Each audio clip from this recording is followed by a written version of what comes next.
قرآن مجید کی تلاوت، ترجمہ، تفسیر، حدیث، نعتیں، تجوید، گرامر کے لیے اس چینل کو سبسکرائب کریں، ویڈیو کو شیئر کریں اور لائک کریں۔ نحمدہ و نصلی علی رسولہ الکریم، اما بعد، فاعوذ باللہ من الشیطان الرجیم، بسم اللہ الرحمن الرحیم۔ ہمارا موضوع گفتگو ہے انسان کا قرآنی تصور، انسان کی فطری کمزوریاں و خوبیاں۔ انسان تھردلا پیدا کیا گیا ہے۔ اللہ تعالیٰ کا ارشاد ہے، ان الانسان خلق ہلوعا اذا مسہ الشر جزوعا واذا مسہ خیر منوعا۔ انسان تھردلا پیدا کیا گیا ہے، جب اس پر مصیبت آتی ہے تو گھبرا اٹھتا ہے، اور جب اسے خوشحالی نصیب ہوتی ہے تو بخل کرنے لگتا ہے۔ جس بات کو ہم اپنی زبان میں یوں کہتے ہیں کہ یہ بات انسان کی سرشت میں ہے یا یہ انسان کی فطری کمزوری ہے، اسی کو اللہ تعالیٰ اس طرح بیان فرماتا ہے کہ انسان ایسا پیدا کیا گیا ہے، ہلو یعنی وہ حریص ہے جو حلال حرام کی تمیز نہ کرے۔ مقاتل کہتے ہیں کہ اس کے معنی تنگ دل کے ہیں۔ عطیہ نے ابن عباس کا قول نقل کیا ہے کہ اس کا معنی بعد کی دو آیت میں بتایا گیا ہے۔ اب ان تین آیات کو دوبارہ پڑھیے۔ اس میں بتایا گیا ہے کہ انسان کی سرچشمے میں تین عیب ہیں۔ ایک تو وہ حریص اور کم ظرف ہے، ایسی چیزوں کو بھی ہڑپ کرنے کے لیے بےتاب رہتا ہے جو اس کے لیے حلال نہیں ہوتی۔ اس کی کوششیں ہر قیمت پر دولت سمیٹنے کے لیے وقف رہتی ہیں، خواہ دولت رشوت سے ملے، لوٹ کھسوٹ سے ملے، چوری اور آسانی سے ملے، قوم کی غذائی اجناس کو سمگل کرنے سے ملے یا قوم اور وطن سے غداری کر کے ملے، وہ باز نہیں آتا۔ اسے لالچی کو عربی میں حلو کہا جاتا ہے۔ دوسرا نقص انسان میں یہ ہے کہ وہ جزو ہے، بہت گھبرانے والا۔ جب مصائب کی گھٹا اس کی زندگی کے افق پر نمودار ہوتی ہے تو اس کے ہاتھ پاؤں پھول جاتے ہیں، امید کی کوئی کرن اس کو نظر نہیں آتی۔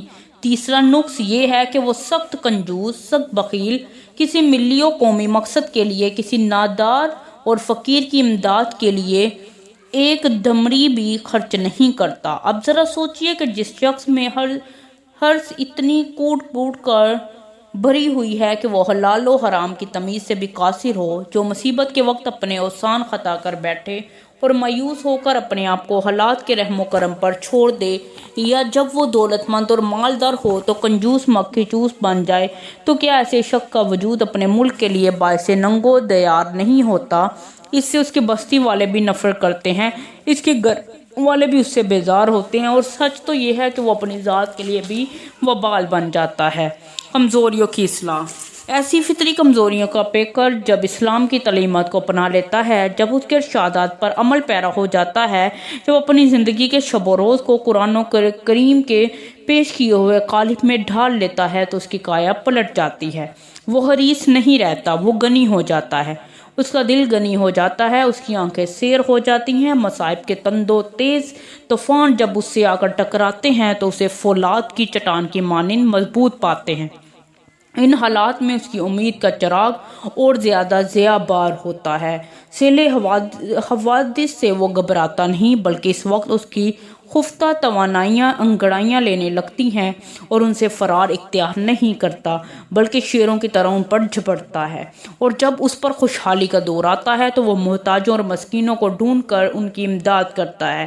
وہ کسی کو پریشان نہیں دیکھ سکتا، جب تک وہ کسی کی تکلیف دور نہ کر لے اسے چین نہیں آتا۔ یہ وہ تبدیلی ہے جو اسلام کے پیش کیے ہوئے نظام عبادت پر عمل کرنے سے انسان میں رونما ہوتی ہے۔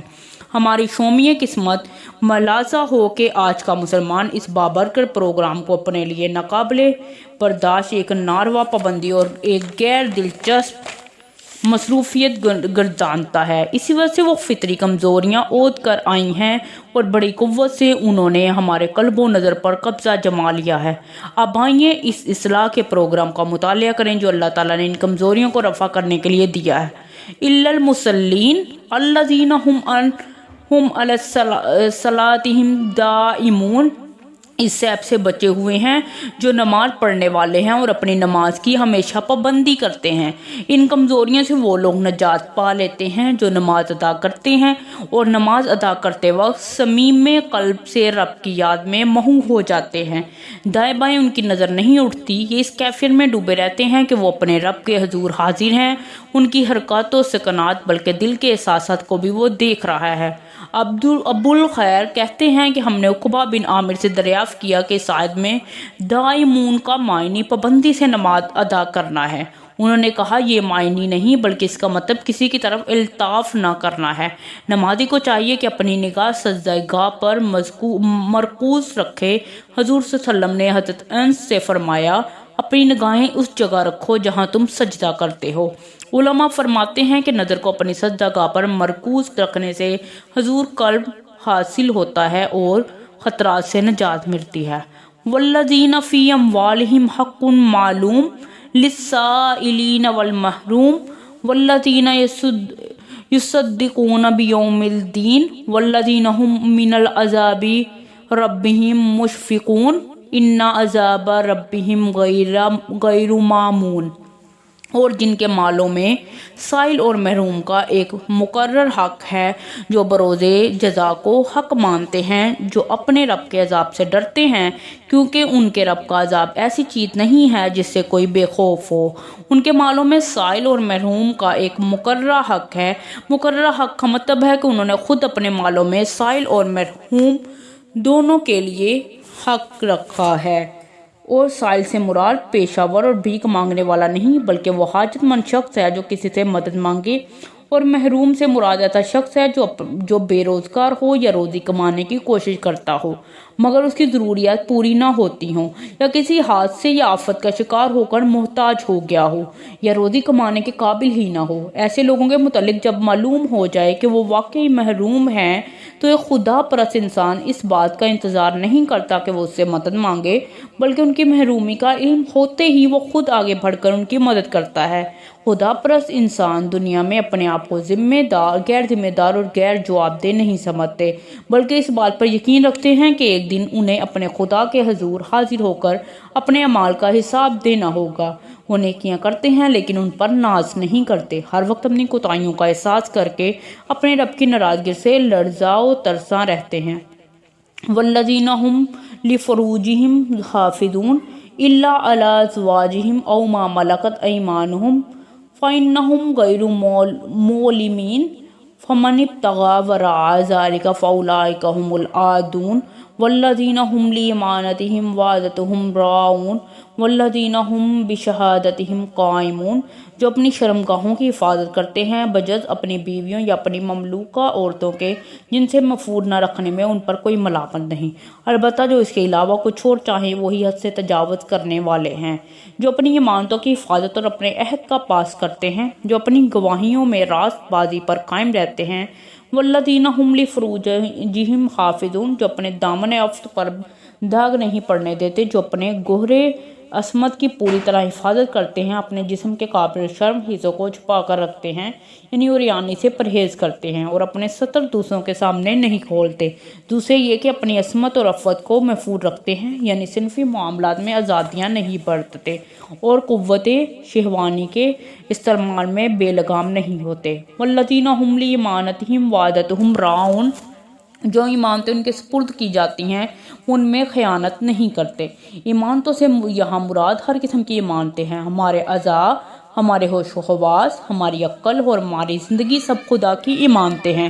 ان کو اللہ کے حکم کے مطابق صرف کرنا دیانتداری ہے، اور ان کو اللہ کی نافرمانی میں استعمال کرنا بددیانتی اور خیانت ہے۔ اگر حکومت نے کوئی ذمہ داری کسی کو سونپی ہے تو اس کو اپنی پوری صلاحیتوں کے ساتھ کے مطابق انجام دینا بھی اس میں شامل ہے۔ اگر کوئی ایسا نہیں کرے گا تو وہ خائن ہوگا۔ اسی طرح اگر کسی نے کوئی زیور، کوئی سامان بوجہ حفاظت اس کے پاس رکھا ہے تو اس کی نگہبانی کرنا اور اندر طلب اس کو جوں کا توں واپس کرنا یہ بھی اس میں شامل ہے۔ جو ایسا نہ کرے گا وہ بددیانت اور خائن ہوگا۔ والذین هم بشہادتہم قائمون، جو اپنی گواہیوں میں راست بازی پر قائم رہتے ہیں، یعنی جو شہادت چھپاتے ہیں نہ اس میں کمی بیشی کرتے ہیں۔ کسی کا خوف، کوئی لالچ، کوئی ملامت، ان کرنے والے کی ملامت انہیں سچی گواہی دینے سے باز نہیں رکھتی۔ ان خوبیوں سے جو آراستہ ہیں ان میں وہ فطری کمزوریاں باقی نہیں رہتی، ان کا وجود سب کے لیے باعث رحمت و برکت بن جاتا ہے۔ انہی خصائل حمیدہ کے باعث وہ جنت میں داخل ہوں گے اور وہاں ان کو بڑی عزت اور قدر کی نگاہ سے دیکھا جائے گا۔ انسان بڑا جلد باز ہے۔ اللہ تعالیٰ ارشاد فرماتا ہے وَيَدْعُ الْإِنسَانَ بِالشَّرِّ دُعَاءَهُ بِخَيْرٍ وَكَانَ الْإِنسَانُ عَجُولًا۔ انسان شر اسی طرح مانگتا ہے جس طرح خیر مانگنی چاہیے۔ انسان بڑا ہی جلد باز واقع ہوا ہے۔ انسان اپنے حقیقی نفع نقصان کا صحیح اندازہ نہیں کر سکتا۔ وہ وقتی خواہشی تکمیل کے لیے بے چین ہو جاتا ہے اور اپنی کم نگاہی سے یہ سمجھتا ہے کہ اگر یوں ہو جائے تو زندگی کی ساری سعادتیں اپنی دامن میں سمیٹ لوں گا، اور اگر ایسا نہ ہوا تو میں ذلیل و خوار ہو جاؤں گا۔ اسی عجلت پسندی کے باعث اس سے ایسی ناشائستہ حرکتیں سرزد ہوتی ہیں جو اس کی سیرت کا حلیہ بگاڑ کر رکھ دیتی ہیں۔ اس آیت مبارکہ میں انسان کو اس کی کمزوری پر آگاہ کر کے تنبیہ کی جا رہی ہے کہ وہ اپنی زندگی کی وقتی خواہشات کی تکمیل کا شکارگاہ نہ بنا لے۔ ہو سکتا ہے کہ جس چیز کے حصول کا تم اپنے لیے باعث فخر و عزت سمجھتے ہو وہی تمہاری تباہی و نامداری کا خیمہ ثابت ہو۔ اسی لیے اپنی عقل و ذکاء پر کم بھروسہ کرو اور اللہ تعالیٰ کی دی ہوئی کتاب کی روشنی میں جادوئی خیال پر گامزن رہو تاکہ حقیقی کامیابی سے ہمکنار ہو سکو۔ سورۃ الانبیاء میں ارشاد الہی ہے خلق الانسان من عجل ساورکم آیاتی فلا تستعجلون۔ انسان جلد باز مخلوق ہے، ابھی میں تم کو اپنی نشانیاں دکھائی دیتا ہوں، جلدی نہ مچاؤ۔ کسی چیز کو اس کے مقررہ وقت سے پہلے طلب کرنے کو عجلت کہتے ہیں۔ انسان کی عجلت پسندی اظہر من شمس ہے اور پے در پہ ٹھوکریں کھاتے چلے جانے کا یہ بھی ایک بڑا سبب ہے۔ ایک عرابی کا قول ہے کہ خبردار جلد بازی سے بچنا، اور جلد بازی کو ساری ندامتوں کی اصل کہتے ہیں۔ اہل عرب کا محاورہ ہے کہ جو وصف کسی میں بہت پائی جاتی ہے اس کے متعلق کہتے ہیں کہ یہ تو اس سے پیدا ہوا ہے۔ جو بڑا غسیل ہو اسے کہتے ہیں کہ خلق من غضب، کیونکہ جلد بازی بھی عام لوگوں کا شیوا ہے، اس لیے خلیقہ من عجلی کہا گیا۔ صدق اللہ العظیم۔ Kindly subscribe this channel for more informative videos.